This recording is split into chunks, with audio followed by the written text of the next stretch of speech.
Before we get stuck into this week's episode, just want to say a very quick thank you to Alt Cult, Rockstar Finance, Hydra Rehearsal Studios, and Squid Ink Screen Printing for their fantastic support.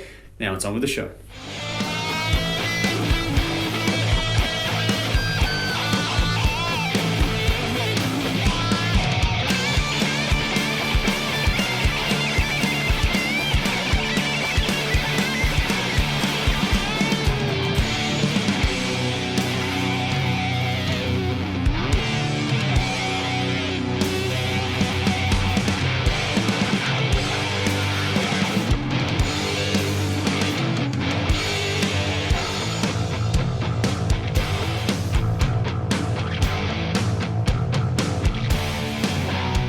Welcome to the Hard Rock Show. I'm Andrew. I'm Dave. I'm Tim.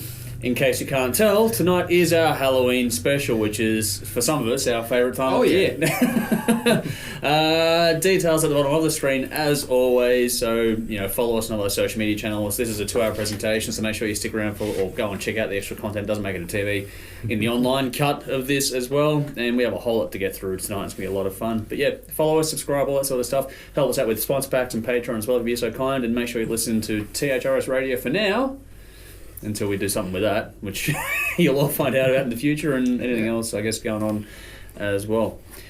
Tonight, in case you can't tell, like I said before, it is Halloween, so we're going to be going through 12 albums, 3 albums from 4 different artists. The artists are Marilyn Manson, Rob Zombie, Wednesday 13, and King Diamond. The albums are Antichrist Superstar, Mechanical Animals, Golden Age of Grotesque, Hellbilly Deluxe, Sinister Urge, Educated Horses, Transylvania 90210, Skeletons, Condolences, Abigail, Them, and Conspiracy. Again, not everything's going to go to TV, so make sure you look at the stuff online that doesn't get squeezed in. There's a lot to get through. But we have a clip, as always, to start things off, and we found one from a local band that's fitting. So who wants to introduce this one? I cannot remember the band. It's on the board. There we go. Cynation, Anthem of the Damned. Professional stuff here, ladies and gentlemen.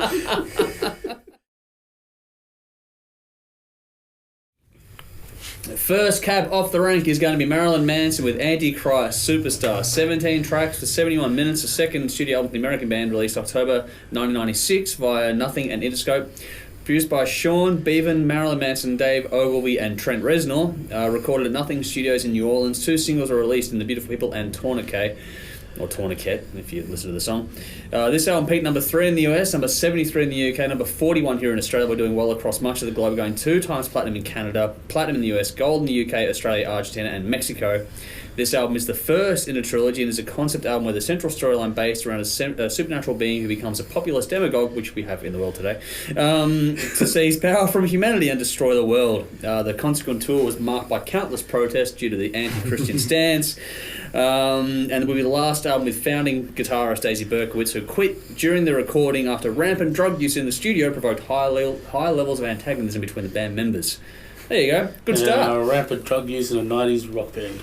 Who'd have thought? What a shocker. So this was one of my favourite albums as a teenager. Yeah. Unsurprisingly, I think it would have been for a lot of people. It was huge when it came out. Yeah. I was a fan, like a decade later, to be honest. Oh, okay. When it came out, it was huge, man. Yeah, I was 5 years old, man. You're a baby. Yeah, look, the production still sounds fantastic. It's very genre specific though, and for what you would expect from an industrial rock band. But, even with all the crazy shit that we've heard coming out, today, it still actually sounds quite good. The thing that gets me though is, in 2019, I think I'm a little too old for the lyrics. Okay. I wasn't born with enough middle fingers. What the fuck is that? like I just hear that now and I go, oh God, really? I was there, so it's still fun for me. Yeah, I don't know, but the thing is, there's riffs all over this thing. That's just super catchy. Manson's vocal is really the standout though. His control over his voice and what he can do with it is really limitless, and it's really spectacular to hear. This is him at the peak of his powers, and this is a classic for all the reasons that it should be remembered. Yep. I mean, if you haven't heard this album and you a lot of people do look at the industrial rock thing and go, oh, I kind of like the visuals and all that, but the music's kind of off. But this is a good one to get into, especially if you are into that ordinary hard rock thing, because it does tend to follow that heavy riff, big chorus formula, and with that kind of industrial rock twist. Like, it's not like a Nine Inch Nails or a Ministry or anything Exactly, like it's that. accessible. Yeah, and that's partly why it was so huge. So, yeah, my highlight is Dried Up, Tired and Dead to the World, and 9 out of 10. Cool. Yeah. All right.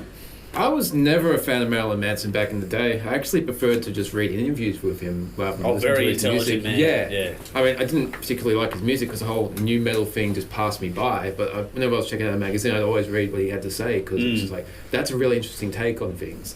And His thoughts on Columbine were I saw that interview. He's fucking smart ass. Flash forward a few decades, we reviewed Heaven Upside Down a few years ago. I found myself enjoying that album. I actually really liked that album. So going back to Antichrist Superstar, it was interesting to see if I was going to find something that I missed. But I didn't. Manson has always been a contradiction for me. In a lot of ways, it represents everything that I hate in music, and in some ways, it represents everything that I love. The creativity and artistry is off the fucking charts throughout this. You can't deny that. He's created a character, he's controversial, pushes the boundaries, and he's interesting. It's like Alice Cooper for the 90s. Yeah. And would go into territory that Alice never would. He experiments with what he can do with his vocals and what he can do with a band, and it's all great. A lot of this is executed in a way that just doesn't appeal to my personal taste, and it never will. Okay. It relies very heavily on production tricks and electronic noises, and which irritates the fucking hell out of me. But I found myself enjoying parts of a lot of these songs rather than the full songs. Just like, if they got rid of the digital shit, this would be so much better. If they did acoustic versions, it'd probably be really creepy. Yeah, that's actually not a bad idea. I could listen to a song or two and they'd be fine, but listening to a whole album was really challenging. Overall, I gave it a 6 out of 10, and The Beautiful People is definitely a standout. That's a cool song. The album that killed grunge. This is what this is called, and it's now 23 years old. Done it before, but we're going to do it again for this special. This was intense when it came out, and for me, being there and being into it when it came out, it still really resonates today. It's an angry record that tells a very interesting story, and I love the lyrical craft. That's a highlight of most of Manson's work. His lyrics are fantastic. He's tied everything together across this album. One of my favourite memories to do with this, which you wouldn't remember and you wouldn't have seen it at the time, was when he performed The Beautiful People at the MTV Awards. You probably would have seen it since, but at the time, in the moment, that was fucking jaw-dropping. Like, that was perfect. So that was what set the tone for me, and that's what's made this album stay with me for the duration. Everything on this is an instrument, including the production, which may irk people if it's not your taste, but for me, I really enjoyed it. Everything sits where it should. It's got a nice nasty edge, which is cool to it. The push and pull along with the layering, everything was really well done. And you can hear everything just right. It kicks you in the head, and there was great panning on this as well. But I loved how outright creepy it gets. For me, that trumps the debut album. In a lot of respects, it gets downright fucking what the fuck is going on at certain points with this record. It's really well written across the board. It's surprising to me how many hooks were in this. Like you were saying, it does follow that formula. And so when you listen to sort of more industrialised rock, you don't really expect to get the hooks. But when you go back and actually pay attention to what they've done with this album, they're there. And I think it works really, really well. If you've never heard this one, but you really enjoy the alternative or gothic style or industrialised rock and metal, you should really get onto this one. It's a grand, high concept record. You've got to pay attention to it. But the story is told really well. Go through a lyric check with this one. It'll make sense. It's got like 3 different parts of the story. It's really in-depth. I fell in love listening to this record and just flipping through it. Like, it was fantastic for me from then, and it is today still. It's got balls, aggression, ballad, swing, groove, swagger, all of it, and a hell of a lot more. Not a happy listen. Not even close. This is not meant to make you feel good listening to this one, and it does that really well, but it's a hell of a lot of fun at the same time. I love the intensity, and I don't get tired of it. I just love listening to this record. I think it's a whole lot of fun. It doesn't bore me at all. 9 out of 10. 1996, The Beautiful People, Man That You Fear, Angel with the Scabbed Wings. Fuck, that's a cool riff. A good song. The Reflecting God is a softer touch, and also Little Horn, my standouts, but you could fucking listen to the whole thing. Check it out for yourselves. Let us know what you think.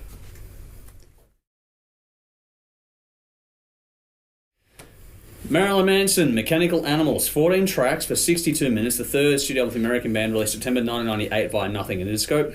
Produced by Michael Beinhorn, Sean Bevan and Marilyn Manson, recorded at Conway and Westlake Studios in California, as well as the White Room in Boston. 3 singles were released in The Dope Show, I Don't Like the Drugs, But the Drugs Like Me, and Rock Is Dead. This album peaked number 1 in the US, number 8 in the UK, number 1 in Australia, while also charting far better worldwide than the previous album did, going platinum in the US, Canada and New Zealand, as well as gold in the UK, Australia, Japan, Spain and Sweden. This is the second album of a trilogy that's meant to serve as a bridge between the first and the third albums, regardless of the order you listen to them in. While critically and commercially well received, according to amongst the fan base, it got a very mixed response. Go for it. That doesn't surprise me. I tend to like the albums people don't like. So you liked this one? I did, actually. It's more haunting and hypnotic and slower and brooding than Antichrist Superstar. It's more straight up and dark rock than the industrial onslaught that you get on the previous album. You'd have liked this one because it's more of a Bowie vibe to it. Yeah, exactly. Yeah. That's what I got. I get the impression it's kind of a reflection on the effects of fame, both from the character that he's doing and his own. Yeah. So it would have been a perfect little juxtaposition between art and reality. Yeah. After the success of Antichrist Superstar, Manson's life would have changed big time. So he'd have a lot of experiences to draw upon. Plus, it set up the second part of the trilogy. After doing some research about this album, I found it a very similar concept to Ziggy Stardust, but kind of an updated version for the modern world, which is brilliant because it does deal with the whole alienation and isolation, fame and insecurity that Bowie was touching on, and Manson's own take on that thing. Very different, very common themes for the 90s. It would have been interesting if Manson and Bowie actually collaborated, but they never did. That would have been twisted, I reckon. That would have been very cool. Because a couple of years before this, Bowie did do an industrial metal album. Yeah, that would be the Nine Inch Nails tour. Yeah, so I did some research. I only met once. Wow. So I never actually really developed anything from that, which was a shame. Don't know if they would have hit it off. Well, creatively, yes. Personally, apparently, Bowie went up to him and commented on Manson's tie, and he was the designer and everything. Okay. And Manson was all wetting his pants like a little girl at the time. And then Laura Flynn Boyle kind of fucked up the whole thing. So he said she's a bitch. He doesn't like a lot of people. And she said he fucked up his Bowie moment. So. Okay. Well, yeah. You get some clean vocals from Manson too, and he's actually a really good singer. Yeah. I don't know if this alienated some fans at the time, which I guess it did. Yeah. I listened to this album and I asked, why don't I listen to Marilyn Manson more often? I put on Antichrist Superstar and there's my fucking answer right there. You take the electronic shit out and he's brilliant. I gave this 8 out of 10. Rock is Dead, I Want to Disappear, Mechanical Animals, Disassociate, and The Dope Show were my standouts. Cool. Yeah, you can see why this gets a mixed reaction coming from the first album to Antichrist Superstar to this, and it's just... Everyone thought he'd sold out with this one. Yeah. Which, in hindsight, listening to the Pale Emperor and Heaven Upside Down, he's always had this stuff in him, and he's always wanted for this kind of, almost like a bluesy rock cabaret to come out. Yeah. And that's sort of what you start to see on this album. And it's interesting to see, once you strip him back, how much, again, his vocal really shines on top of that. His lyrics are fantastic all across this thing. Again, production is fantastic. Again, for little parts, I think I'm a little too old for the lyrics. I don't like the drugs, but the drugs like me. What the fuck was that soul choir doing in the background? Oh, man, that was so cool at the time because it was such a anti-establishment statement. It was like... do you know what I hear when I hear that? There's a song on Be Here Now from Oasis called The Girl in the Dirty Shirt, and it does the exact same thing. It's kind of the same tempo, and it just pisses me off the whole time. I can't listen to that one song just because of that. This is why you are the young one. If you're there, it made sense. It's hard to go back and... I couldn't imagine listening to this today and being able to... and not being with it at the time. Yeah. This album is phenomenal. Everyone should listen to this. Even if you're not a Marilyn Manson fan, this is the one to get into. Apart from that one song. The Last Day on Earth and... what's it called? Great Big White World. Yeah. That's the two... two of my favourite tracks. 9.5 out of 10. Wow, cool. That half a point is just for the... Okay. Coming off the back of Antichrist Superstar. Now, I went out and wanted to get this one the day it came out because I'd gotten into Antichrist. I'd gone back to Portrait of American Family and the other stuff he'd done before that. And then... because I was also writing Nine Inch Nails at the same time. There was this massive crossover effect. So when this came out, I was one of the people who went to the shop straight away and got it. Put it on. Not what I was expecting. I was one of those people that jumped off the train for a while, and after this, Marilyn Manson didn't mean as much to me because I was like, okay, I didn't accuse him of selling out. That wasn't... I never really got into that whole thing, but from going from what I loved at that time to hearing someone was like, it's cool, to that just sort of go, it's not what I'm looking for. So I went off on a different musical journey after this. Going back to it in years later on with a more mature approach to it while having the memories of the time that it came out in, changes your perspective on this a lot. Go back to this one. If you're like me and you glossed over it at the time and it sort of put you off, go back and really give this one a good listen.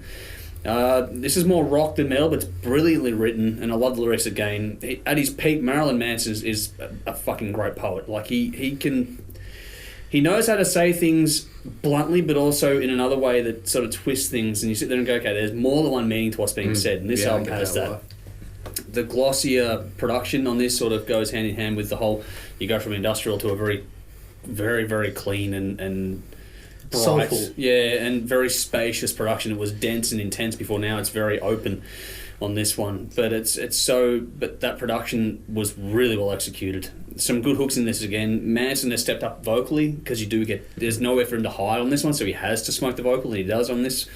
And I love the layering on this. There's a lot going on when you listen to this record that you don't. When it first came out, you're sitting there going, not what I wanted, but when you come back to it and you're sitting there going, fuck, this is really well executed from top to bottom. Great balance on here, great album flow. The mix and place with the rockier tracks with the slower tracks is really well thought out. More flavours on this one. So Antichrist Superstar was very blunt in your face. This one is very much an open to anything sort of territory. It does open a lot of doors for what comes later on in his career as well. So he's moving into being more of a genuine artist as opposed to an angry person. Or the angry shock rocker. Yeah, exactly. So he's moving away from shock rock and moving into art. But for the standpoint of this being generally a softer album, it's not that soft. There's still plenty of rocking moments on here. Again, like I said at the start, if you've gone over this album and sort of not listened to it since, go back. It's well worth the journey. I think it's more rewarding now for sure, going back to it. Still not my definite highlight because there's always an emotive weight attached to it, but I appreciate this a lot more now than I did back in 1998 when it came out. 8.5 out of 10. New model number 15, I Want to Disappear, Post-Human, Coma White. I used to fucking play that on guitar all the time. It's a very simple little acoustic thing, but fuck, it's cool. Rock is Dead, and I also picked I Don't Like the Drugs, but the drugs like me. Seeing that live was something else. Check it out for yourselves and let us know what you think.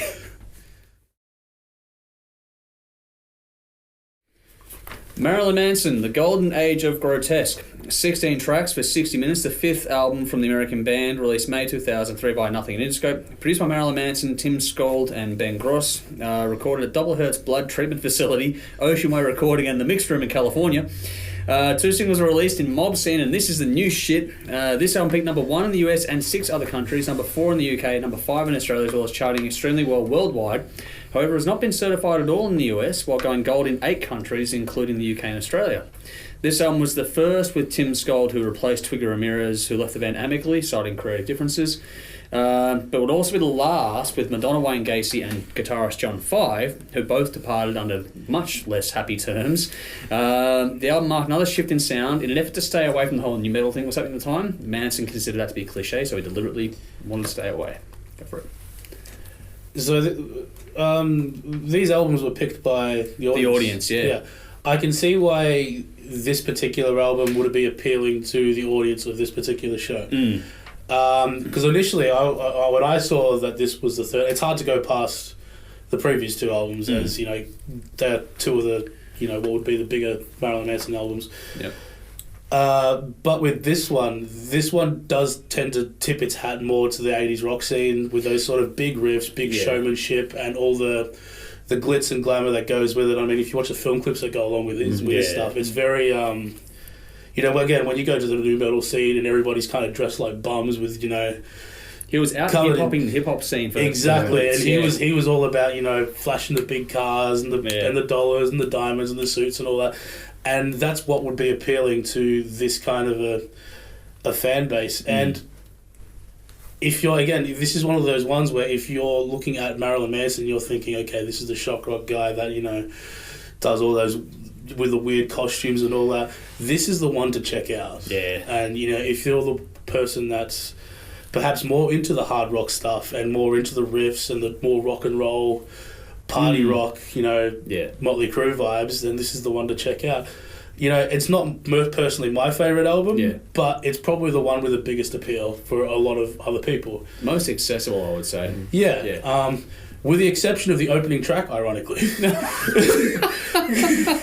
Because the opening track does sound like an industrial... Mob Scene does. No, This Is the New Shit. Sorry, yeah. This is the new shit. Once you get past that, it's all, big rock and roll stuff. Having said that, This Is the New Shit is my highlight, and it's an 8 out of 10. Wow. Cool. Tim nailed it, because this is the album I kept going back to. Okay. I kept actually wanting to actually put this on when I didn't have to review it. I'd already done it. Just like, I actually like some of these songs. I found a Manson album that I actually like, and I actually like some of these songs a lot. With this one, he seems to have taken elements of Antichrist Superstar and Mechanical Animals and kind of mashed it together. And for me, that kind of results in parts that I really like the lyrics, but not the music underneath, like the whole babble, babble, bitch, rebel, party, party. You got the digital shit underneath it, but the lyrics are fucking cool. And then you got the metal part in the middle. So it's just like, lose the digital shit and this would be fantastic. And other times there's songs that I really like, other songs not too much. When it's great, it's great. And this album probably has the most standouts for me of every Marilyn Manson album I've heard so far. Wow. The most interesting about this is the vocals. His delivery, it's to serve the character and persona that is Marilyn Manson. Yeah. But there are times that you can hear, if he wanted to actually do it normally, he would be a fucking fantastic singer. I mean, there's some notes that he hits. Golden Age of Grotesque, there's that fucking high note. And if he actually wanted to, he could smoke some of the big metal singers out there. Yeah. He's underrated, I think. As a vocalist, he's really underrated. Yeah. But he's got it there. He just chooses to use it more as art that serves the songs rather than, hey, this is what it could be, which is great. Well, credit to him. He's firing on all cylinders here, creatively, controversially, performance writing.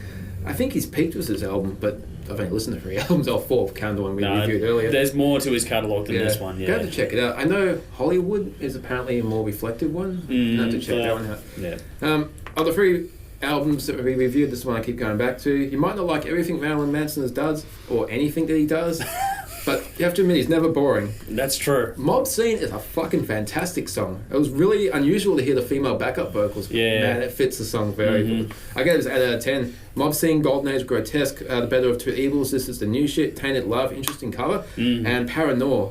Gotta point out the lyrics on that. That is fucking brilliant. Yeah. It might seem just obscene to start with, but the more you listen to it, it's like, you fucking nailed society. Yeah. When you dig into the backstory of this album, he was really into the Weimar Republic and the burlesque sort of stuff, and that has a big influence on this record. Even you go to the outfits that were being worn for the shoots and that, you can see there's a lot of the old German and the leather and the there's other stuff too, like different hairstyles. There's a lot to this imagery. A lot of it plays into it. It's almost like a gothic Great Gatsby kind of. That's actually kind of vibe. Yeah, that's very cool. The burlesque, the cabaret is in this one, and that adds a lot of swing to this kind of stuff, which is very cool. Lyrically is on. This is more aggressive and blunt than some of the other releases have been, but he's very sharp and very clever in his delivery and how he does it. Some big crowd moments in this too. Like, this would be great live. And I don't mind the switch in sound on this record. Like, he's avoiding the whole new metal thing, and it's not quite as glossy as Mechanical Animals, but this is sort of a sonic midway between Antichrist Superstar and Mechanical Animals, and it works really well on this one. Bit bottom heavy on the production, but it emphasises the rhythm, and that's what was key to this record. So I thought that was a good trick, not a bad trick. It's a pretty straight ahead mix overall. Not a lot of layering, but the production does still aid the songs. Like, they do little things here and there that... having a bottom heavy helped it not sound dated as well. Yeah. Because, I mean, in that new metal scene, if you released like an 80s sounding record, it just would have sounded like the old man wailing. But it also still sounds pretty fresh today as well. So it's a timeless kind of a mix in that regard. It's a safe one. It's a safe bet to play. But the album flow is pretty good as well. Pretty diverse. The transition between songs was really well executed.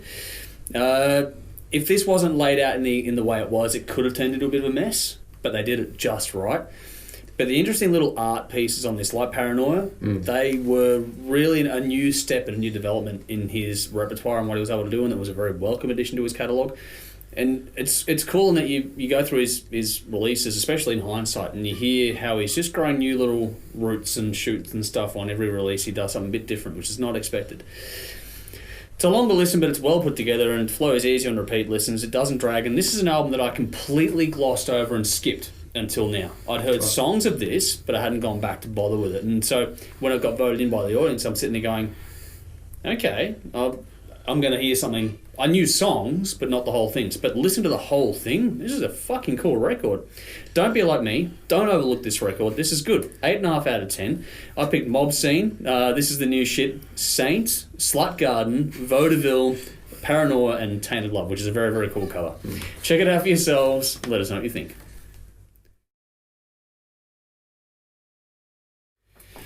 Rob Zombie, Hellbilly Deluxe. 13 tracks for 38 minutes. The debut solo studio album from Rob Zombie released August 1998 via Geffen. Produced by Rob Zombie and Scott Humphrey.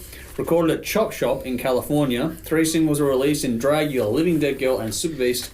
This album was a successful debut for Zombie, going solo, peaking number 5 in the US, number 37 in the UK and Australia. Also going well in Europe, Canada, and New Zealand. Going platinum 3 times in the US, 2 times platinum in Canada, silver in the UK. This album also has 2 tracks with Tommy Lee playing drums as he was living in the studio while some of the recording was going on. I actually didn't know Tommy Lee was playing drums until I was checking out some information on this album. It's like, as soon as you know, like, yeah, that's definitely Tommy. He's definitely playing on this. I've owned this CD for a very long time. It was a hell of a lot of fun. I was a White Zombie fan with the Astro Creep album. So when he went solo, it was just natural to check this out. I was 18 when this came out, and Astro Creep I was like 15. And that period was when pissed off teenage Dave absolutely fucking hated techno. It was that digital shit I could not fucking stand. You still hate it. I still fucking hate it. Nothing's changed there. So I was filled with some internal conflict with the Astro Creep album because I fucking loved it, and I love this album, but it's got the digital elements, but I don't mind. So it's just like... You feel like a hypocrite. I do. No, but it just proves that if it's used properly... Yeah. Exactly. And if it serves... It's not annoying. It's kind of embedded into the songs. You've got the guitars to the foreground. It just kind of creates the template to build everything else on. Yeah. So it doesn't draw attention to itself. There's a certain amount of digital noise in the album, but it's used subtly enough not to be annoying. I can overlook the electronic noise and just focus on the real instruments. The highlight of this album is, and and Rob Zombie's music in general, is the lyrics and dark themes. He always takes a fresh spin on the standard horror that everybody knows. You'd have to be into this because you're such a horror. Yeah. Yeah, you love horror. Yeah. And the sampling from the early horror movies, it just adds that atmosphere. It's just... It's violent horror, but then it's still got the Addams Family, It's goofball stuff at the same time, Exactly. It's just mashed all together to make it lots of fun. I love the different energy levels. There's not exactly a subtle part, but they taper it back a bit and then they just slam it forward. So you get that whole light and heavy, but it's not exactly the light. Yeah. It's more less heavy and then very heavy, which is very cool. The old samples and movies are very cool. It's good to see that a lot of these songs can be used in horror movies. Yeah. Because they just, we've got a horror movie coming out, put a Rob Zombie song on top of it, and perfect. 8 out of 10, Demonoid Phenomenon, Meet the Creeper, Dragula, Super Beast, and Spook Show Baby. Yeah, you think we're recording this in the Chop Shop? Oh, this is a professional studio. What the fuck are you talking about? Yeah, okay. As professional as we get anyway. So, Super Beast, Dragula, and Living Dead Girl is one of the best openings to an album ever. One of the problems with that is that you listen to the rest of the album, you're kind of thinking... It's not quite as good as the opener. I get what you mean. Yeah, it's always bad when something starts strong, doesn't quite get back up there again. Instead of tracks, because there's an opening build-up track. Instead of tracks 2, 3, and 4, it should have been 2, 5, and 8 or something. And it would have actually helped the whole album flow a lot better. Instead, what they did, they threw their 3 best singles out, the radio singles out straight away. And because they are the radio singles, they're the ones that have all the catchy hooks and the catchy riffs, and the whole time you're listening to the rest of the album going, Living Dead Girl. It just, at least that's been this is a really good album, and I've listened to this album a lot, but it's been my experience every time. It's like I can't not think of the opener. It's a good fucking hook. It's a great hook. But yeah, those 3, Super Beast, Dragula, Living Dead Girl, are my highlights. 8 out of 10. Fuck, okay. I've always loved this one. When this came out, it was like, ooh, I'm happy. It's been on regular rotation ever since, regardless of the time of year. The artwork is fantastic as well, by the way. And I would love to have this on vinyl if I can get that today. That would be awesome. This opens perfectly. It uses the movie scenes in this, which is really cool. And I love how from both the technical and the composition side, this whole thing feels like an old B-grade horror flick. That from top to bottom, they've got that part really well done. Lyrically, it fits right in the mold. There's nothing complicated in the lyrics, but it's got that goofball horror kind of stuff. It's fun. Like, I've seen him live, and out of the middle of nowhere, beach balls come out in the middle of the set, and it makes perfect fucking sense for no reason other than it's a Rob Zombie gig. Yeah. Like, it works. Like, he just sits there and goes, "Hey, beach balls," and you've got fucking hundreds of them in the fucking. It's like, it works. I don't know why, but it does. If you don't like digitized studio work, you're gonna hate this fucking record. The cut and paste sort of side, that's going to annoy you, that kind of thing. But for me, I love studio trickery, so it worked really well. And the way they did it complemented the songs and the style very nicely. It's just in-your-face, fun horror, simple fun. This is like going to the carnival and getting on the scary roller coaster ride that you know is actually not scary, but it's just fucking fun to go on. That's what this album is. If this stuff still slays live. If you haven't seen Rob Zombie play live, go and see. You're not going to get a virtuoso vocal performance and all that sort of stuff, but you're going to have a fucking great time. Simply put, this is industrialised heavy rock. It's catchy melodies with some good hooks. All performances on this are fantastic, and they serve the songs as they're required to, but that in turn serves the whole album as well. And after going through the Marilyn Manson stuff, this is a pretty short kind of switch. It's a welcome change to things. This is all put together as a sum of its parts, like a perfect little Frankenstein. For over 20 years, I've loved this record. I never get tired of it. It stands up well today, and the production still holds up as well, I think, sonically. For me, I've always held this in such high regard that it's like a benchmark. Everything else that comes out around Halloween theme kind of stuff, I'm going to put it against an album like this. This is how highly I have loved this from the start. So that may not be correct from a technical point of view. People are going to disagree with my point of view, but because when it came out, the impact it had on me at that time, you can't not have your emotive weight when you listen to something at the first time at the time it comes out. There's a lot going on and listen to this really closely as well. It's really well put together. Now, I can't find any official record confirming this, but if it's not Alice Cooper playing or singing on Demonoid Phenomenon, like the vocal part, I'd be surprised because they did work together before. Yeah, so, they did a song before. And I'm like, I remember reading somewhere at the time when it came out that there was a reference to that, but I couldn't find it when doing the research for this. So I'd like to know for sure. If it's not Alice Cooper, it's a fucking good doppelganger. Good energy, ballsy as fuck, yet beautifully balanced by the softer moments that are just there, just right for this album. It's so much fun. I enjoy it. You should too. 9.5 out of 10 from me. Dragula, Super Beast, Demonoid Phenomenon, Meet the Creeper, Living Dead Girl, and Return of the Phantom Stranger. Check it out for yourselves. Let us know what you think.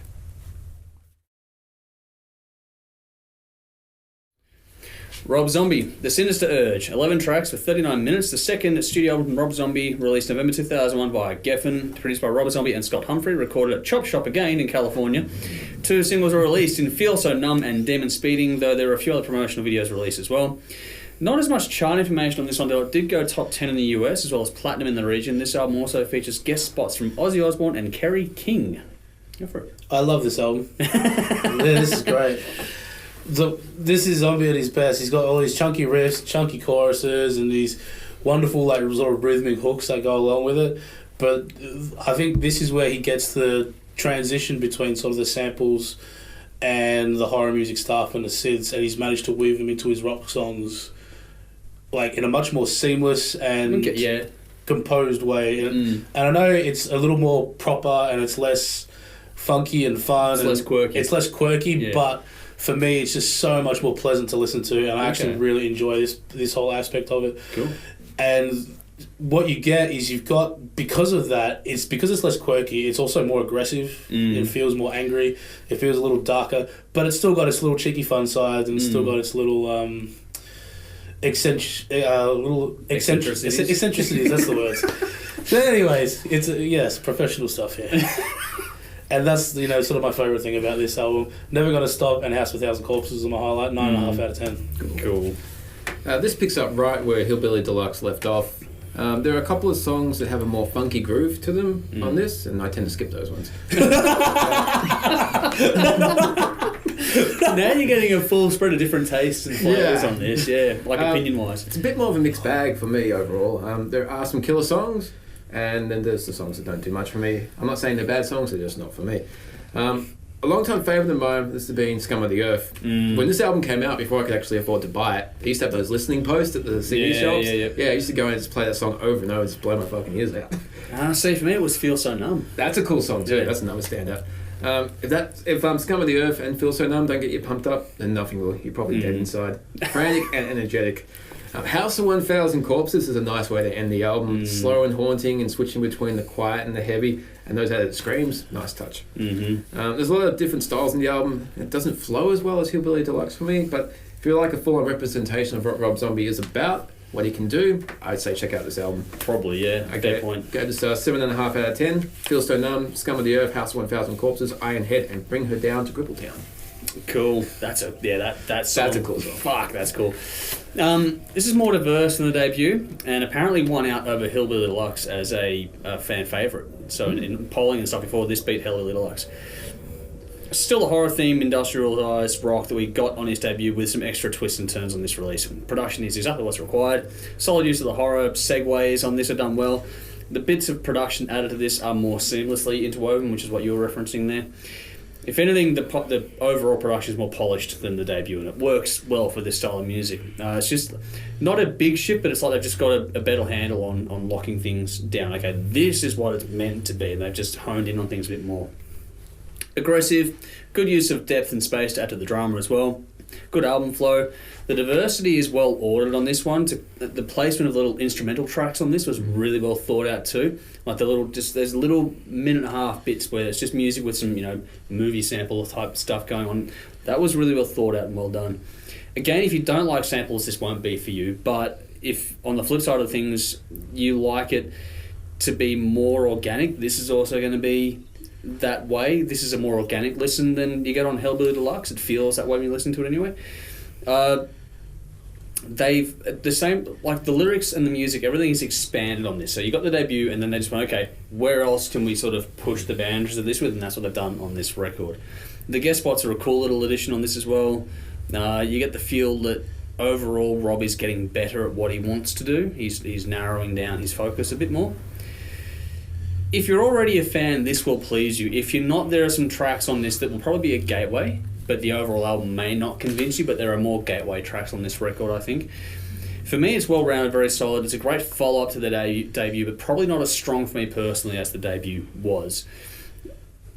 If I'm going to pick one, I'm going to pick the debut, but this is pretty fucking good. I like how this one ends. The little hidden track at the end is the perfect way to close this out, and the scene-like stuff was better executed on this than it was on the debut. I'll give it points there. 8.5 out of 10. Bring It Down to Crippletown, that's my standout track on this. Feel So Numb, Scum of the Earth, House of 1,000 Corpses, and Never Gonna Stop. I love that groove. That is so cool. Check it out for yourselves. Let us know what you think.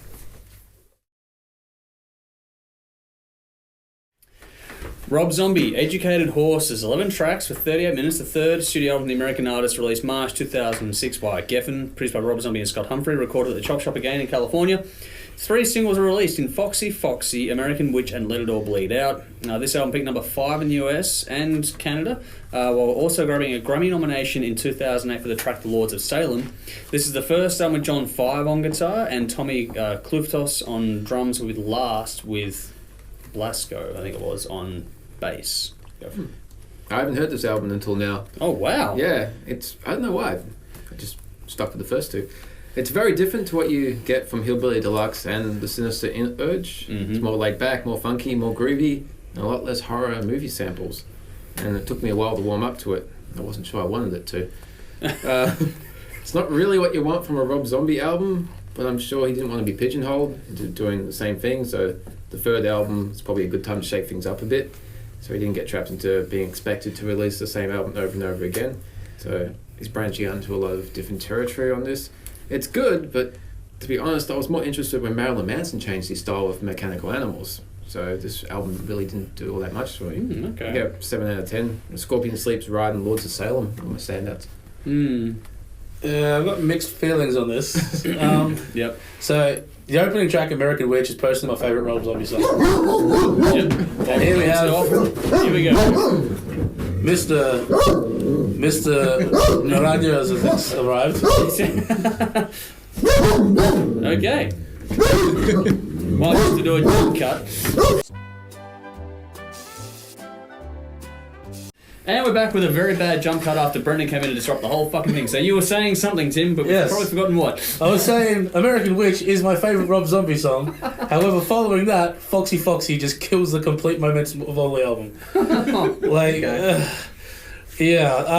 I can see what he's trying to do. Like, this feels like he's using less samples and more or less trying to create it himself, you know, and which actually does make sense, which, you know, with him going into a movie career and whatnot and producing, so that this feels like his attempt to do that musically before attempting to do it in a film setting, which, you know, in that context does make sense.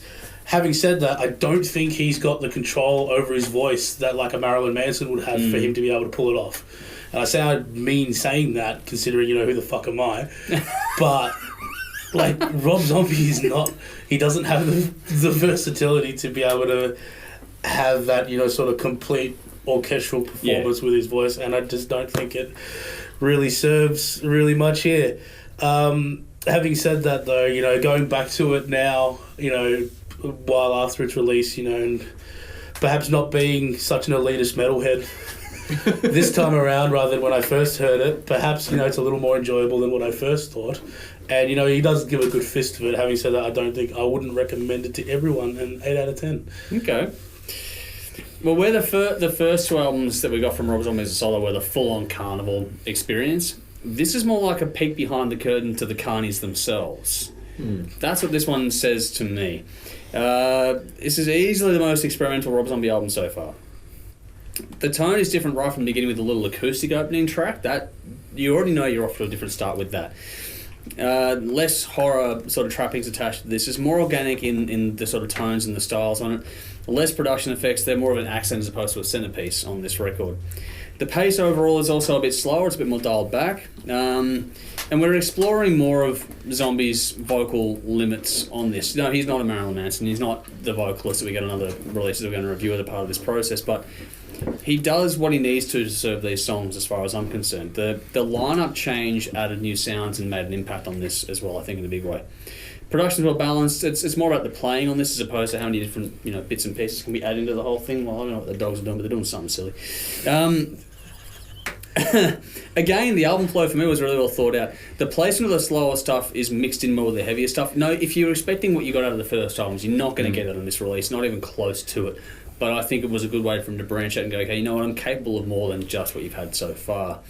And there's some stuff that's heavier here in the lyrical content. There's some weight to the lyrics being given on these, which we haven't had before. The other stuff had that sort of the hokey, horror, fun kind of thing. This one's a little more sinister. It's got a bit of darkness to it, and it's sort of an illustration that, you know, the real life story can be often more creepy than you get in the artistic sort of side of things. I think it's worth listening to. There aren't as many tracks in here that'll make sort of your best of cut from Rob Zombie's work, but there are some very cool tracks in here. Don't let this pass you by. I think it's a good kind of gateway album too. If you're not as sold on Rob Zombie, this is probably the album to start with and then start exploring around that, because this is pretty accessible. 8 out of 10 from me. Let It All Bleed Out, Death of It All, that's a great song. It's a slower one, but it's a very Bonnie and Clyde-esque kind of thing. It's very cool. American Witch, The Scorpion Sleeps, and Foxy Foxy. I know you didn't like it, but I did. Check it out for yourselves and let us know what you think. Hi, welcome to this week's Gig Guide. I have my voice back and... I'm still here filling in for Nikki. Alright, first off, I want to say a special thanks to Alt Cult, Rockstar Finance, Hydra Rehearsal Studios and Squid Ink Screen Printing for their support. Thank you very much, and also make sure you look up the events that interest you online for more information.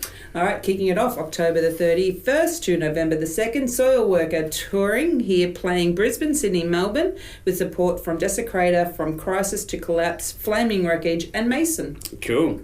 Saturday, November 2nd, Lost Bar in St Kilda are having a Halloween party with, I don't know, launching their new single Tales from the Strip along with Noor and Sasha Kua. I don't know. What do you reckon? I don't know.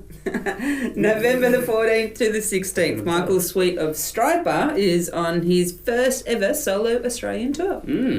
Also, Thursday, November 14th, I don't know, again, with Danish, Invasion Skies and the Monaros at Bombay Rock. Okie dokie. Saturday, November the 16th, Blister Metal Festival 5 at the Tote, featuring King, Elm Street Harlot, Hadal Moore, Envenomed, Demon Head, and many, many, many more. Yes, there's a lot more on that. But also on the same date down in Moe, we have a very special fundraising festival at Moe Hotel featuring Frank Bok, Lethal Dose having their 30-year reunion, Planet of the Apes, Cash, Maniacs, and many more. The proceeds of this event are going to help Saxon Wilson get special therapies to combat Cri-du-Chat syndrome. Also, Hellfire Records are putting on a gig at Young Street Supper Club with Cake Squad, Rapid Assault, Kings of Other Wings, and Rautism. Yeah, it's K-Squad because we can't say the other word on TV. Friday, November 29, Bigger Than Jesus at Chase's in Melbourne. This is part of the Chase's 41st birthday celebrations. On Saturday, November the 30th, Espionage are playing at the Evelyn Hotel, where they will be filming their brand new video with support from Sabaya, Tyrant, and Vicious Addiction.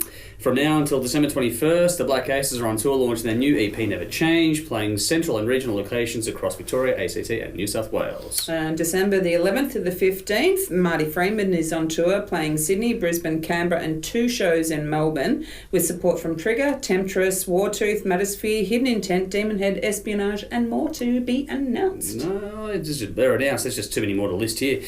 Saturday, February 1st, 2020, a very special gig. One Not Only Horsehead are playing at the Corner Hotel to celebrate the release of their Legacy box set.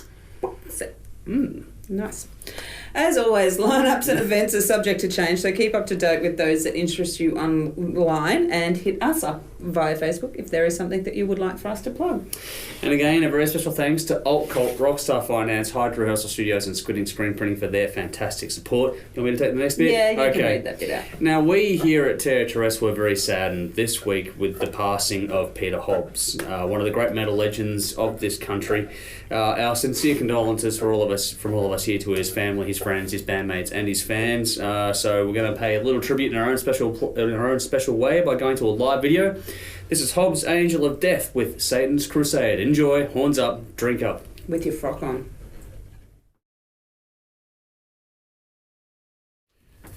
Switching gears, Wednesday 13 with Transylvania 90210, Songs of Death, Dying and the Dead. 14 tracks for 51 minutes. The debut solo studio album from the American artist, released April 2005 via Roadrunner. Mixed by Colin Richardson. 2 singles were released in I Walked with Zombie. I Walked with Zombie. Yep, and Bad Things. Okay, you can sing along with it. The album title is a mashup of the iconic 90210 TV series and the home of Count Dracula, and the song titles along those lines are littered with sort of crossover, pulp references, so go for it. Yeah, this is a fucking monster. Like, this it's Halloween, of course it's a monster. Beast of an album. It's that kind of, horror punk, hardcore, party rock kind of thing going on, and it's just brilliant. Like, everything's, they do go through all those, hard rock things, but instead of feeling like a classic horror movie, it sort of feels like a modern B movie. Everything, it's less, an old way of trying to be scary and more just kind of a wink and a nudge, like, yeah, come on, let's just have... It's like what Scream was to horror movies. Yeah, exactly. Yeah. And that's a part of the wonderful thing with this album. The riffs are fantastic. Just more Scream. Yeah, exactly. The riffs are fantastic. I love the way he uses his voice in this kind of rhythmic way to kind of create this cool syncopation next to the really straight guitars, which works fantastically well. As crazy as it sounds, I'm actually going to give this a 10. I love every album song on this album. Jesus. Fucking wow. Okay. Didn't expect that. We reviewed this. I didn't expect it either. There you go. Well, I was going to be the gusher boy. That's coming. Yeah. It is, don't you worry. I'd move.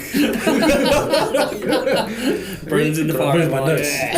We reviewed this a few years ago for the Halloween special, and I was very skeptical due to the album title, the whole Songs of Death, Dying and the Dead. Came across as just trying to push the joke a little bit too much. Then I listened to it, and I quickly realised that this is pretty fucking good. And a few years later, over the years since then, I kept being driven back to this album. But it's really hard to hear anything else from Wednesday 13 because Spotify only just uploaded the rest of his albums recently. Not all of them in the Yeah, there's still more that haven't been. He's fucking prolific, man. This is a no-holds-barred horror punk tribute to horror movies, man. It's dark and twisted, but it's done with enough exaggeration and humour to just be a hell of a lot of fun. It switches from the horror pop punk with I Walked with a Zombie to the more metal-infused riffing of Haunt Me and House by the Cemetery. Lyrically, it's very clever, man. It's drenched in blood, gore, and the word fuck. That's clever, apparently. Yeah. According to Dave. The way he uses it, man, it's so good. It's kind of like us on the show. Yeah. I don't call us clever, though. Artistic. Artistic. Now, Haunt Me, the song, would have to be one of my favourite songs. It makes my skin crawl and my nipples hard. Lyrics like, now the candle's burning out and the pumpkin's rotting away. I just want you here beside me on this lonesome Halloween day. I hope Julia knows about your fetishes. Oh, she does, man. She's like, you listening to Wednesday 13 again? For fuck's sake, you got the massive man boner for him. And then it doesn't end there, the song. It goes on, it paints a vivid picture, but then he's like, sitting in the dark, drinking my own blood, and the voice that whispers, hello, my love. It makes him so fucking hard. Wow. Yeah, it's so fucking Soft good. porn on community TV. And the song Bad Things, if that doesn't make you laugh, then you're probably a very well-adjusted and sane individual. But for us sick fucks, it is such an amazing song and so over the top, it makes murdering people that you hate fun. The song, the lyrics like, I want a car to drive over your head, put it in reverse and do it again. You're the reason that murder should be legalised. So good. See, winking a nudge. Yeah, and Buried by Christmas, man. And he's got the request that all I want is a custom fit casket with a black velvet interior. Oh yeah, and a bucket of chicken. Now this is not for fucking vegetarians. I could go on and on about every song on this. Do vegetarians kill people? Can you imagine vegetarian and vegan zombies, man? That'd be cool. They'd like come and eat plants. That's probably on the next Wednesday 13. Wow. Whoa, I don't know where we're going next. No wonder Alice Cooper has taken Wednesday 13 out on tour on numerous occasions. If it's possible for Alice to miss an opportunity for a song topic, Wednesday 13 will just use it. The difference being Alice always maintained a little element of class with everything he did. Wednesday 13 just doesn't give a fuck. None at all. And that's not a bad thing. 9 out of 10. I can't believe you gave it more than I did. Haunt Me, Bad Things, Rot From Me, Buried by Christmas, I Walked with a Zombie, and House by the Cemetery. Amazing. Wow. Yeah. I might try and keep mine brief. Squirt Fest ahoy. It's been a long time since I gave this a listen. I haven't listened to it since we did the last Halloween special on it, so it's worth another spin again. You get a bit of the Murder Dolls in this, but it's more than that too. It's some very cool, aggressive, almost punk energy on this one. Similar to Rob Zombie that has a little interludes, not the horror type stuff going on. But for me, Zombie has that element down much better than Wednesday 13 does as an overall, just the overall shtick kind of thing. It works better for him. But this is more fun than menacing, which is cool. It's the kind of album you put on a party for when you want to kick things up a gear. That's the kind of listen it is.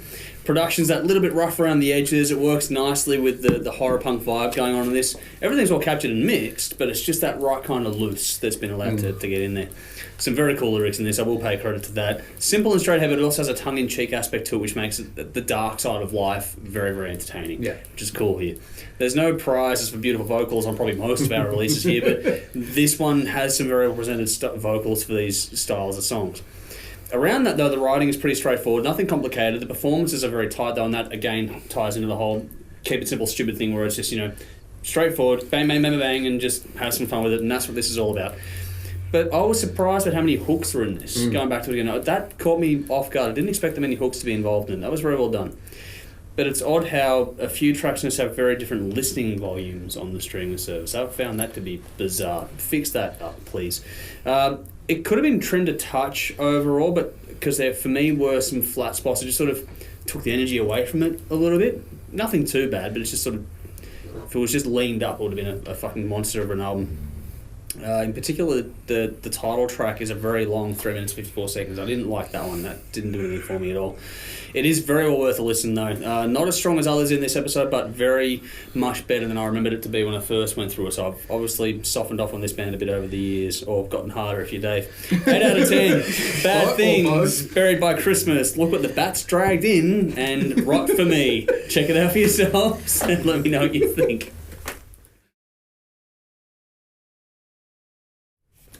Wednesday 13, Skeletons, 11 tracks, 40 minutes, the third studio album the American musician released May 2008 via Hot Topic stores in the US and DR2 in the UK, which was actually a subdivision of Demolition Records, produced by Wednesday 13. No real single or chart information because this was on a very fucking small label.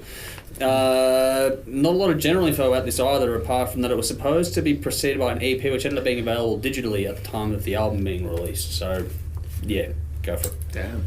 If you think he used up every idea possible for this style in Transylvania 90210 and had nothing left, think again.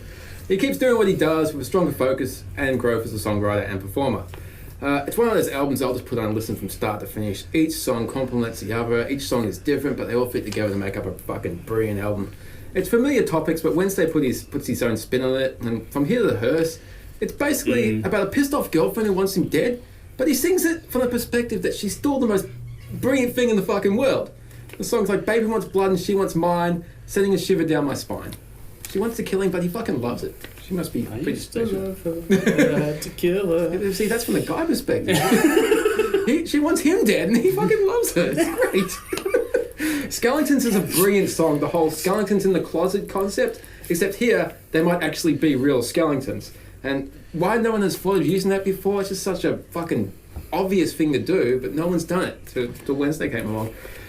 They take the familiar and put the humorous spin on it, and they make me think, fuck, this is awesome. Rabbit in the Hat has the line, sticks and stones can break your bones, but a 12-gauge sawn-off will blow your fucking head off.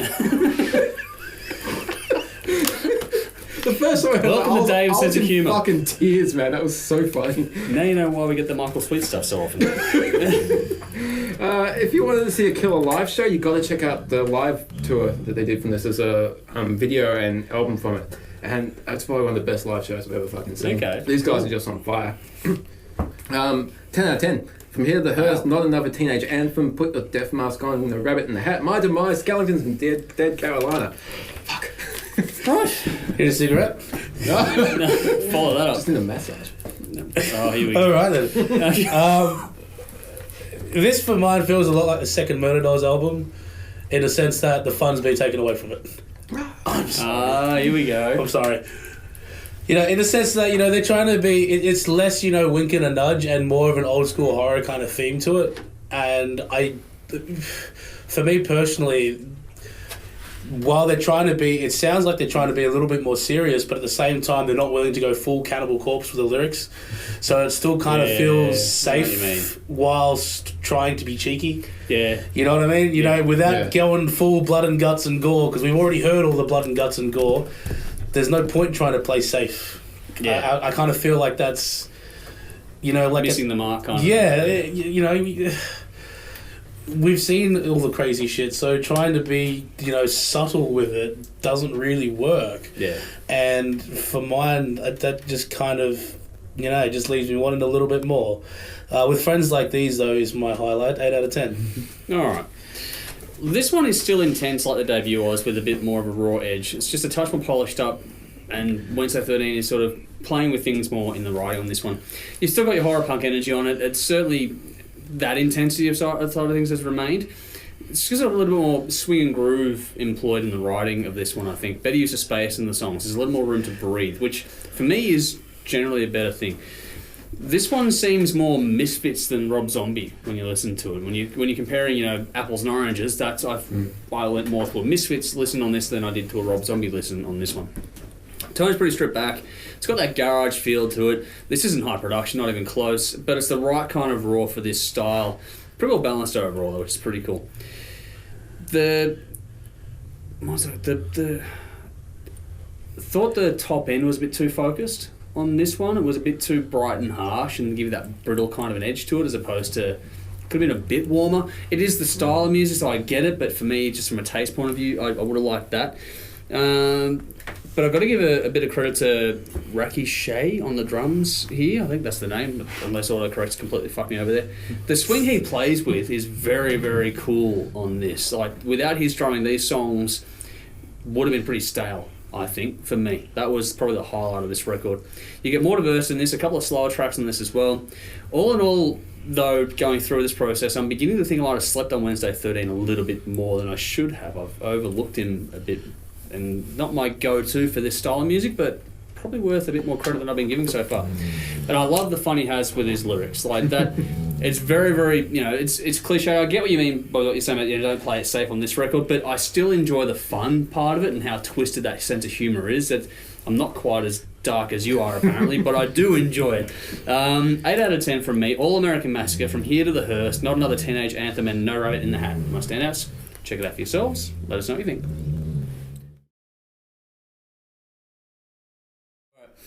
Wednesday 13 with Condolences. 13 tracks of 46 minutes. The 7th studio album from the American artist, so we're taking a bit of a jump here. Released June 2017 by Nuclear Blast, produced by Chris Zeus Harris. Again, not a lot of information to be had around this one, though it was positively reviewed, and there were 4 promo videos done for the songs Condolences, Cruel to You, Bloodsick, and Cadaverous, which also marks his first official video release since Fang Bang in 2006. Without being a concept album, the songs here take the point of view of a serial killer and the victim. Go for it. Fang Bang. Mm-hmm. Alright. You haven't heard of that one before? No, I haven't. Okay, there you go. Yeah. Your education continues. This is what Skeleton should have been. Okay. Yeah, much darker, much more aggressive, and a bit more of a punch to the face. People Again, probably think we need a punch to the face doing this show. people need a Fang Bang. Don't knock it till you try it. Whoa. No wonder Halloween's your favourite time. This has got off the rails. It's not even 11 p.m. yet. That's our cut-off point usually. It's still daylight. Yes, outside. I was about to say some of the lyrics on this are really inventive, so that actually quite is really appropriate, all things considered. Cadaverous is the highlight. It's actually a 9 out of 10. Wow. Okay, so I do mean you should check this album if you like, horror punk or anything sort of in the hardcore, element. This is a little bit darker. It's almost got a little bit of a Hatebreed feel to it. A bit without the breakdown, and a bit more push and pull. And it is a great listen to. It's a lot of fun. So yeah, 9 out of 10. Cadaverous is the highlight. Cool. It's kind of like if Jamie Jasser and Alice Cooper did a bit of a collaboration. Yeah. There's a change of style here, big time. After the early albums, Transylvania 920, Fang Bang, Skeletons, Calling All Corpses, and Dixie Dead, decided to ditch some of the humour and tackle more of a concept album with the previous one, Monsters of the Universe, and he turned to sci-fi. With this, because that worked brilliantly, he goes back to the horror with a fucking vengeance. Now on Dixie Dead, he kind of goes to the more darker stuff. You would probably like that album. There's still some of the fun songs, but then there's like the darker shit that you get on this. That album put me off. Dixie Dead? Yeah, I wasn't a big fan of that one. He's really grown as a songwriter and a performer on this. It's a fucking dark album. It's not happy. Yeah. It's not exactly a concept album, but it's all got the similar themes, and it's all death related.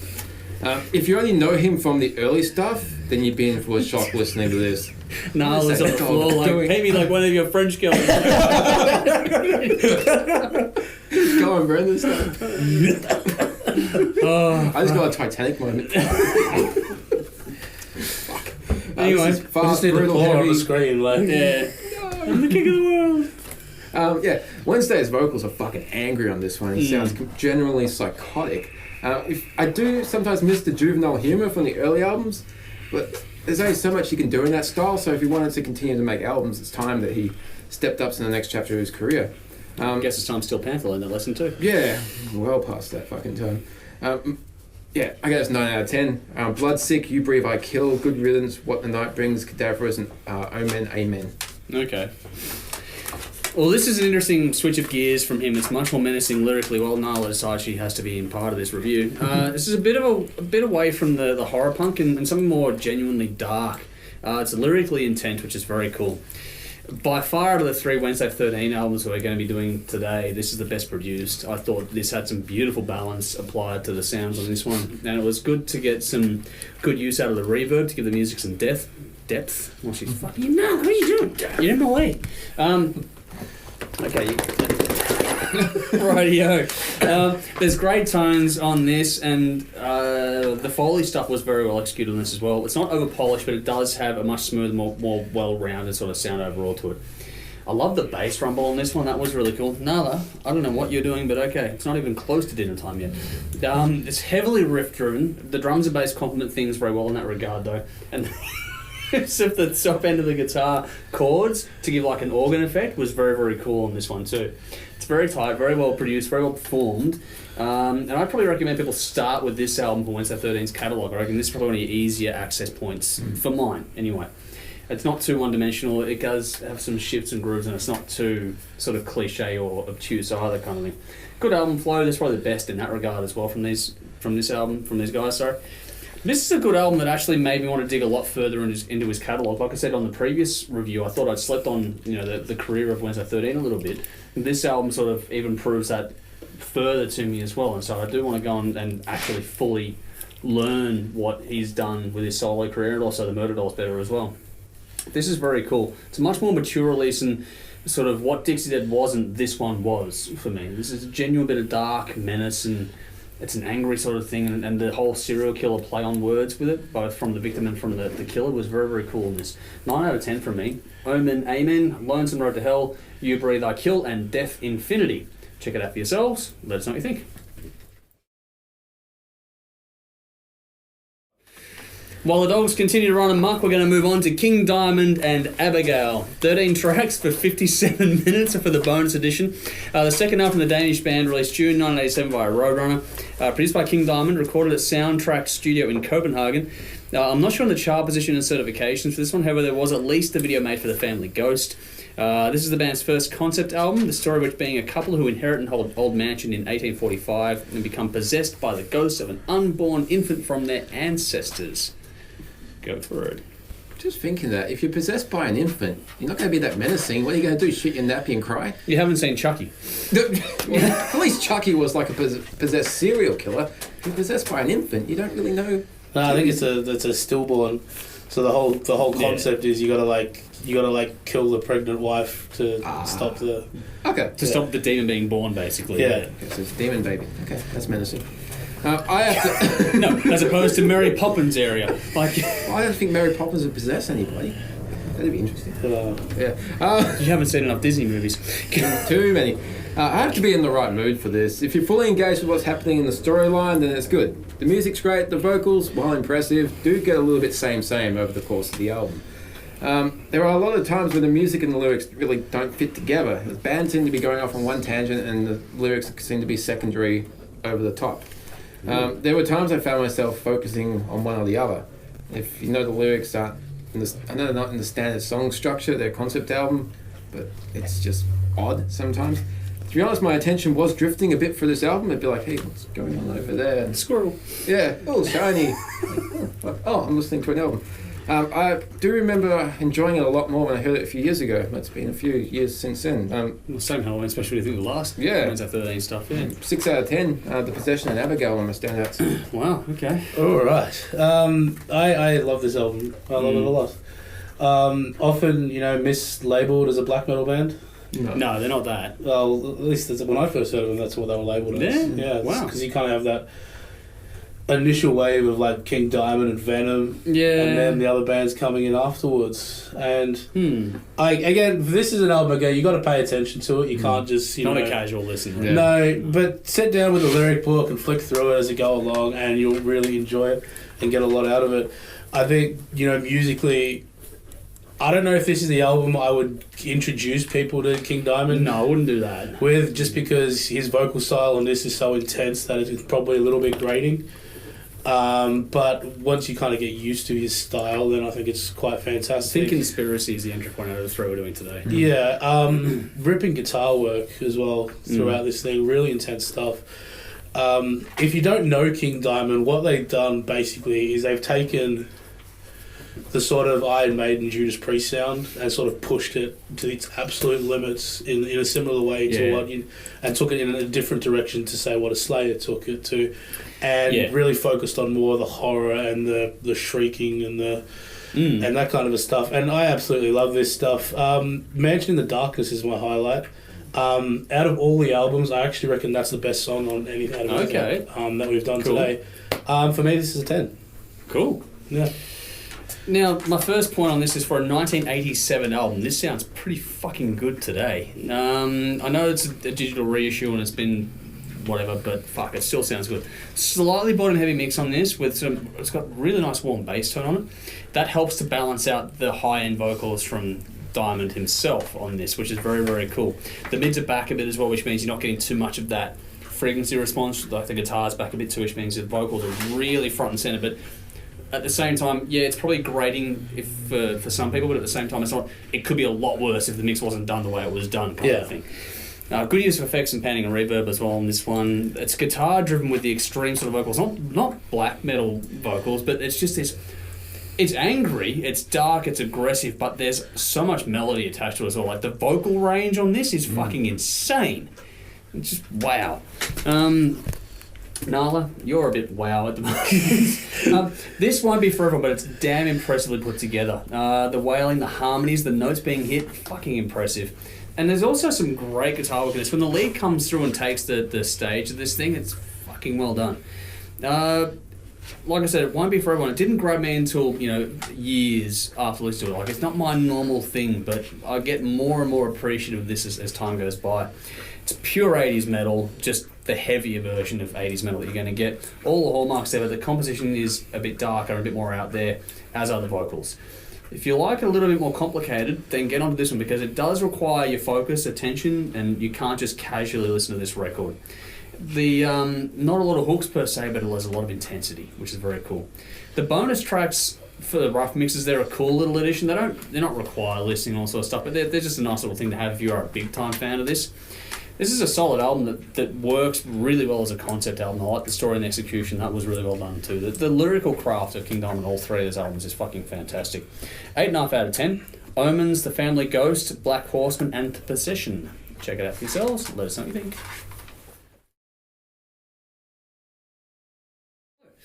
Okay, while the season now decides it's his turn to get involved in proceedings, King Diamond with them. 14 tracks, 53 minutes for the bonus edition. Third studio album from the Danish band, released July and September in 1998 in a staggered release via Roadrunner.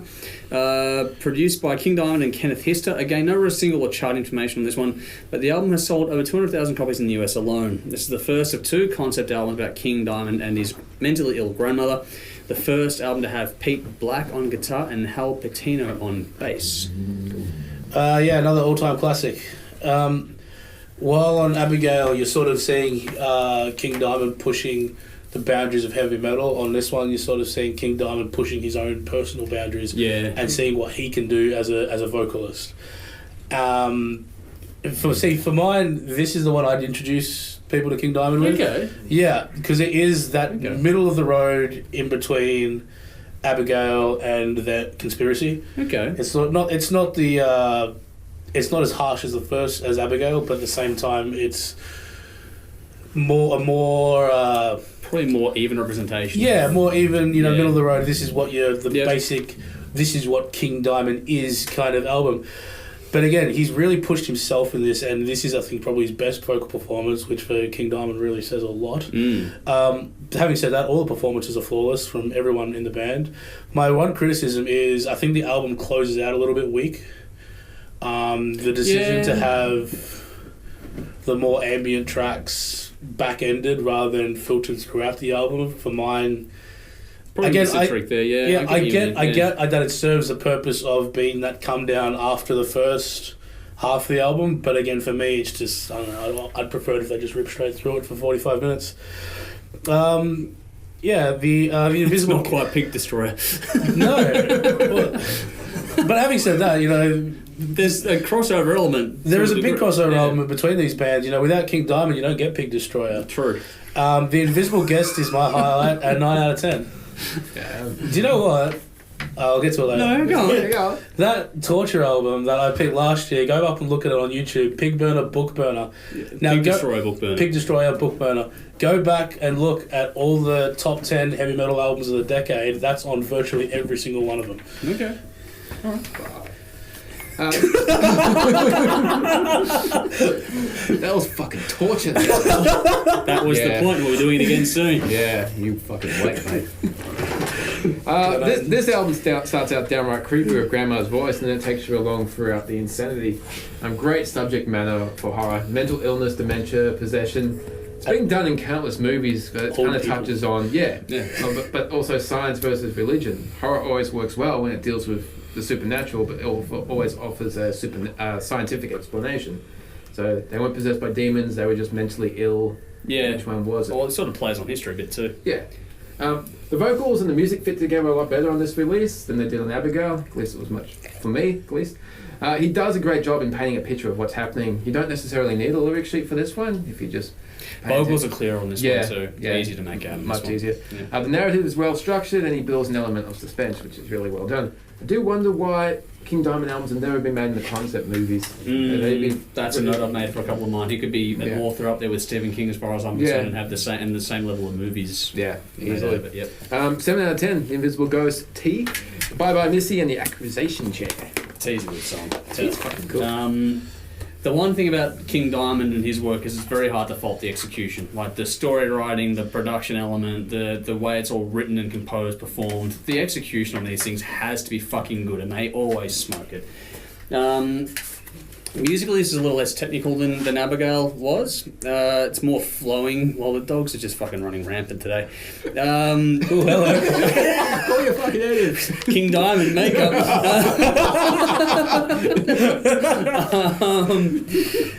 Anyway, this one isn't forced. You don't have to. You still got to focus, listeners, but you don't have to focus as hard on this one as you did with Abigail, for example, to get into it. And everything, again, like I said, is well produced, well executed. The flip side, though, on this for me was that the vocals were really well presented, and the harmonies on the vocals were even better on this one than they were on the previous album. Great use of reverb and panning on this. They know how to build drama sonically with their records, which is very, very cool. They serve the songs and as a consequence the entire album really well. Again, fantastic writing performances. You can't fault that. They've smoked it. This album has improved overall on dynamics in particular than they had on Abigail. And the bonus phone call track is a cool little footnote, but doesn't add a lot to the overall listen. It might... For me, I kind of got on a bit tacky. It didn't quite do it for me. It was like, the typical sort of segue, but it made sense because you knew the next album was coming kind of thing. So it was the perfect, it's your typical end of the horror movie, end of the credits scene. Final scare. Where it's like, ooh, there's another one coming. Stay tuned in 18 months from now to get the more bang for your buck. That said, this is superior to Abigail for mine. This is a very, very good record. I gave this a 9 out of 10. Welcome Home, Bye Bye Missy, T, and Twilight Symphony are my standouts. Check it out for yourselves. Let us know what you think.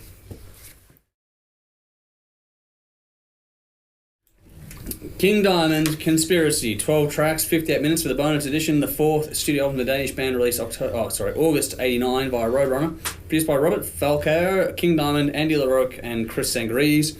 Yet again, not a single bit of charter information sort of stuff like about this one, but this is the follow-up to them, which says King returned to the House of Aemon as its rightful heir, only for more shit to go wrong. This album is the last with Mickey D on drums. Just like every good horror movie, you're left asking the question, why the fuck are you going back? Don't run up the stairs, stupid. It's not a good thing. But yeah, exactly like the part 2 of a horror movie, you know exactly what you're going to get, and it doesn't disappoint in that regard. There's some horror movies that just completely give you a completely different story, whereas this just plays it safe and gives you more of what you had on them, which is cool. I think the story in this is really well executed, actually. As far as sequels go, it was really well done. The playing on this is very impressive. There are some very cool guitar solos throughout this album. That was probably a standout for me as well. King's vocals aren't all over the place, as on the previous albums. There's even some clean singing in parts. Which is why I thought this would be a better gateway album for people to listen to it. The falsetto, the high-pitched stuff that he does, it's not used as often throughout this. The growls work really well in the context of the story, and it's cool how he can switch from one style to the other without missing a step. With these albums, until you're familiar with the story, you should probably have the lyric sheet while you're listening.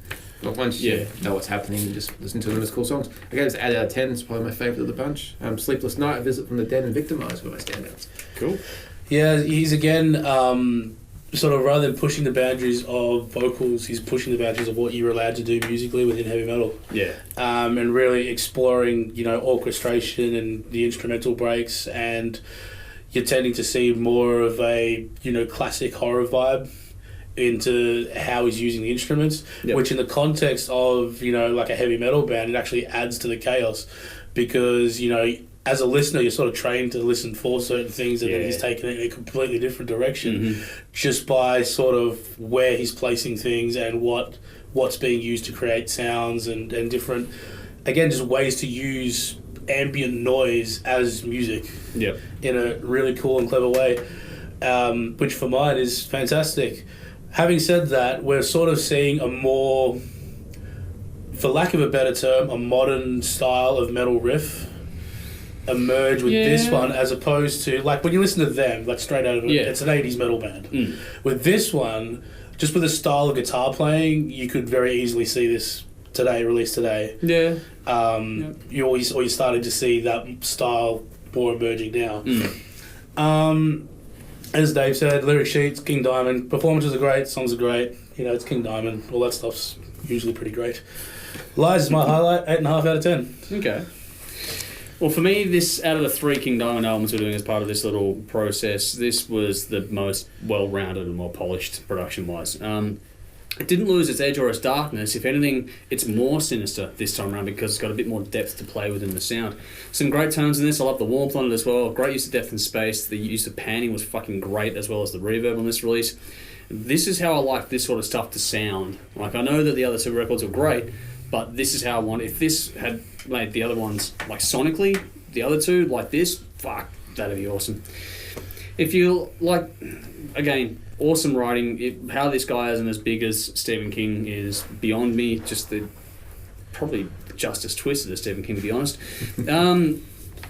Great tones, great writing, all that sort of stuff there. If you like it dark and metal, like if you like dark metal at all, loaded with riffs and wails, this will make you very, very happy very, very quickly.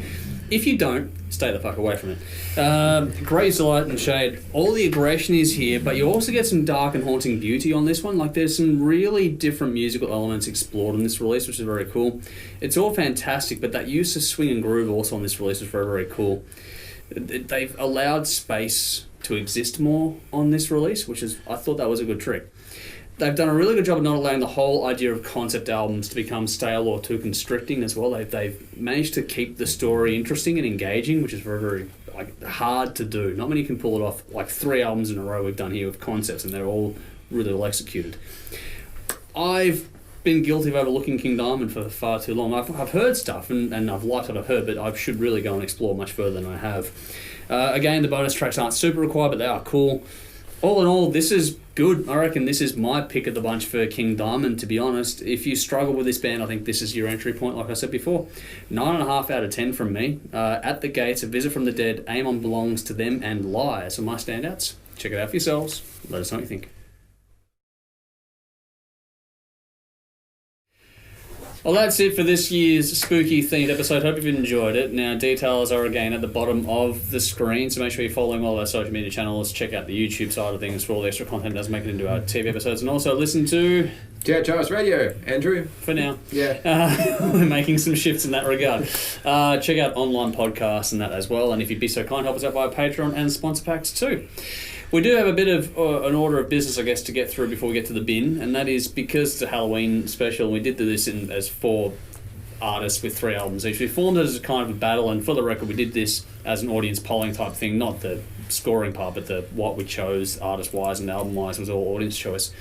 And then we've gone through our scores, and to be honest, I think we're all very surprised at the final outcome of the score. So, there is a point. We'll crown a winner, I guess, for lack of a better term. I guess the bottom 2, which is a tie, which is not a bad score either. The average score being 8.2 was for both Marilyn Manson and Rob Zombie. Coming in second place then, which was a surprise as well, was King Diamond with an average of 8.3. So there's bugger all separating all this so far. So that means the winner of this year's Halloween special is Wednesday 13 with an average score of 8.8. Again, all very close, but I don't think any one of us expected Wednesday 13 to come up with the best average overall score. No, I looked at it and I thought, Manson's got to smoke this. No. Manson came in number 2 for my You know why? He fucked it up by giving the low scores. No, but really, he only gave 1 low score. In Manson, yeah. And the Antichrist Superstar. The other 2 it's had weird, high isn't ones. it? That's how we got to this. I gave King Diamond lower scores and he came second.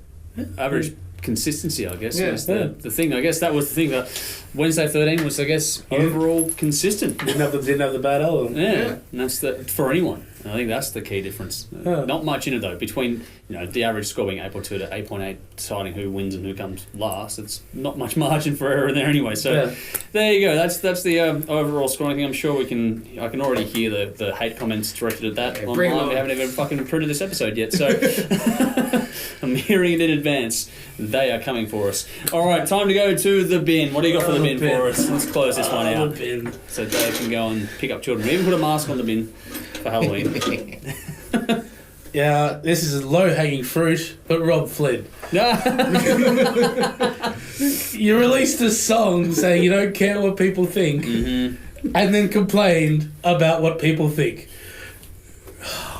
You don't need to say much more than that, to be honest. It's pretty fucking dumb. Now, it happens every year coming up to Halloween, but I haven't seen it that much this year. I've only a few people bitching about it, but Halloween's not American. It's fun. Get over it. If you don't have fun... For those who need help, please look up Helpline online and Further and Beyond Blue and other such organisations. And go trick-or-treating. It's fun. It is fun. And for that, I'm going to be the same as you. I do this every year. The people that can't get into Halloween, that's fine. Don't get into it. But don't take away the joy of other people from enjoying it at the same time. If you don't want to have trick-or-treaters, that's fine. The system is pretty well in place. People know that when there's decorations or a thing on the letterbox, you can go knock on that door, and they generally don't go knocking on everyone's door. And if they do, don't answer. And if they annoy you, they're children, for fuck's sake. Remember that. Throw an egg at them. And behave accordingly. They are children. Don't go on this anti-American rant because it's not even an American tradition to begin with. Go and do your research, and if it bothers you, I don't know. Oh, the skull fell Go on a holiday somewhere else, far away from me. I think it's good for the community. It actually gets people out knocking on people's doors again, which we haven't had for fuck knows how long anyway. So, don't be a Grinch on Halloween. Alright, I know, I went there, it was bad, it was horrible, it felt like a fucking lead balloon. Time for us to wrap this up like another lead balloon. Yeah, that's what we're missing, was you on the drums. I get a drum kit out of there. Thank you all for tuning in. We'll be back again with a normal format episode next week, followed... just so everyone is aware, we're doing normal episodes followed by sort of takeover episodes, and then normal episodes and special episodes in a month. So we're trying to change things up, and as always, give us your thoughts. Until next week, though, I'm Andrew. I'm Dave. Tim. As always, Drink up. Rest in peace, Ginger. Rock on.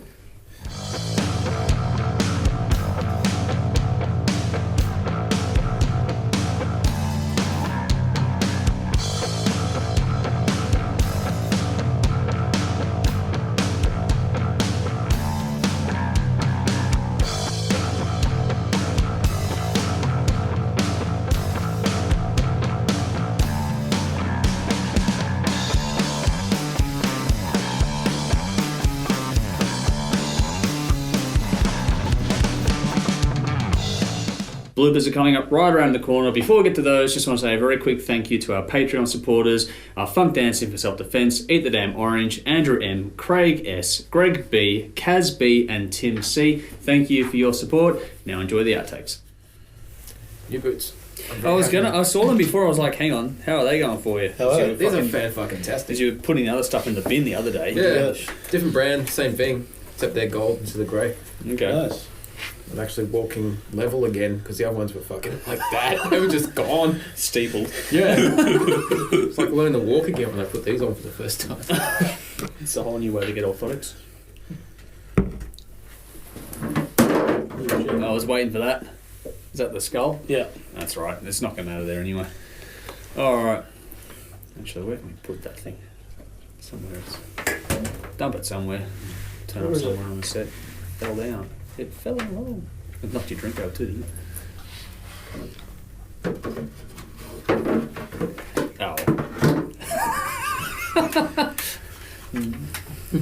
Oh, Horatio. We haven't seen Tim for a while. He's got a friend.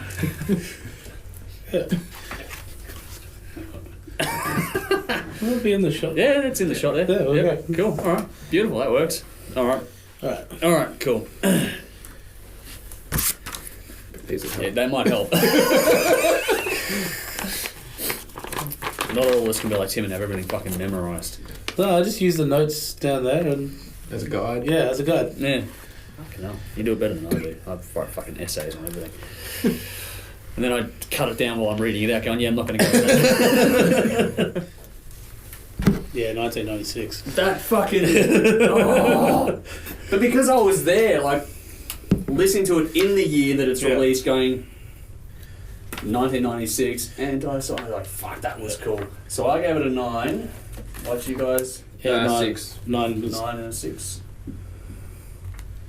Cool. 1996.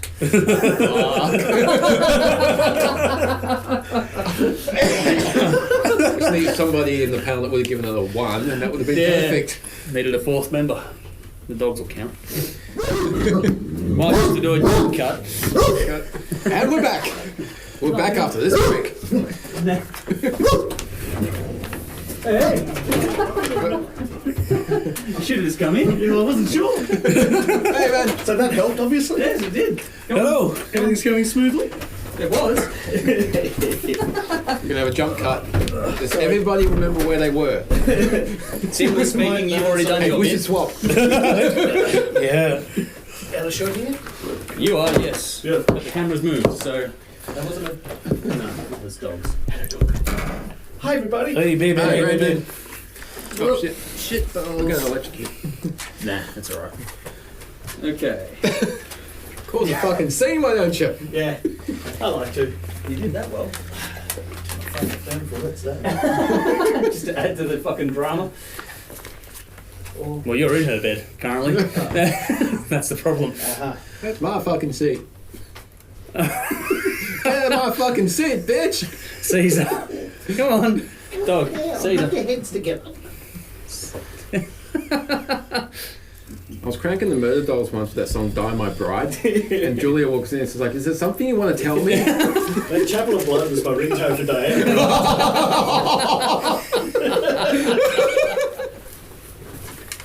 8.5. 8.5, 6. 6, 10. 10, and the supplementary, Brendan, give that one a 9. And your supplementary number is... Right on. So that was 9. 7. Yeah, I know, it's nice at the end. 9, 7, 9. 9. Brendan gave it 11. Ta-da!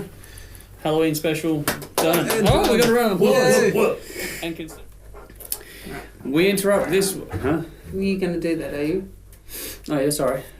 Go on. Sorry, I went to complete another poll then. Sorry, you go. You go. It's my bit. Okay. Okay? Okay. Don't you try and steal my thunder. I won't. Let me just fling my beautiful glutz around. Drinking game. Even Nala's like, oh god. Hey, welcome to this week's Geek Guide. I have my voice back and... I'm here still filling in for Nikki. Alright, first off I want to say special thanks to Alt Cult, Rockstar Finance and Hydra Rehearsal Studios for their support. As well as screen printing, of course. Alright. Sorry, let's do it again. Nala, you're distracting me. It's the dog's fault.